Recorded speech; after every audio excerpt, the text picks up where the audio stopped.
And good evening. রিয়ার একটা ছোট্ট mini ব্লগে তোমাদের সকলকে স্বাগত।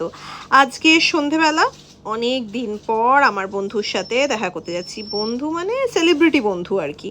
তো যেটাতে করে যাচ্ছিলাম সেই গাড়িটা দেখবার মতো আমার মনে হচ্ছিল আমি ট্রাকে করে যাচ্ছি। জাস্ট উবারের ওপরটা দেখো, এইটাতে করে আমি গেছিলাম আজকে আমাদের ক্যাফেতে। প্রচণ্ড ট্রাফিক, আমি জানি না পুরো কলকাতা সবাই দেখা করতে যাচ্ছে কিনা বন্ধুদের সাথে, বাট প্রচণ্ড ট্রাফিক, মানে গাড়ির চাকা ঘুরছিল না এরকম জ্যাম ছিল।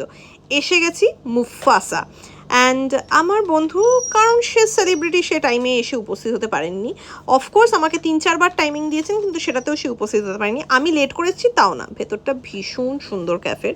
অ্যান্ড যেহেতু একা বসেছিলাম, আমি একটু কোল্ড কফি অর্ডার করে কোল্ড কফি খেয়ে নিচ্ছিলাম। একা একা খাওয়ার একটা আলাদাই মজা আছে, কেউ নেই, নিজের মন মতো যা ইচ্ছা অর্ডার করো, যা ইচ্ছা খাও।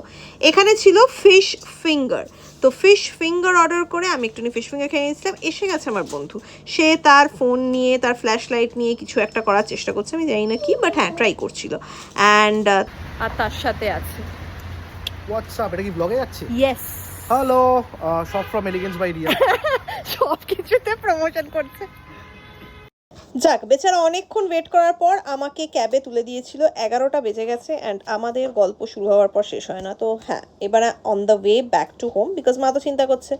বেরিয়েছিলাম যখন পুরো রাস্তায় জাঁকজমক ছিল, এখন সব দোকানপাট বন্ধ হয়ে গেছে, সবাই বাড়ি ফিরছে।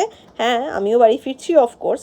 অ্যান্ড বাড়িতে প্রায় এসে গেছি। এসে গিয়ে আমার বন্ধুর দেওয়া এই গিফটটা দেখো, মানে যেটাও পডকাস্টে পেয়েছিল ওটাই আবার আমাকে গিফট করে দিয়েছে। ঠেকবাজিতে গেছিল, বাড়ি বাড়ি লোক বাড়ি বাড়ি বাতে। Anyways, thank you for watching.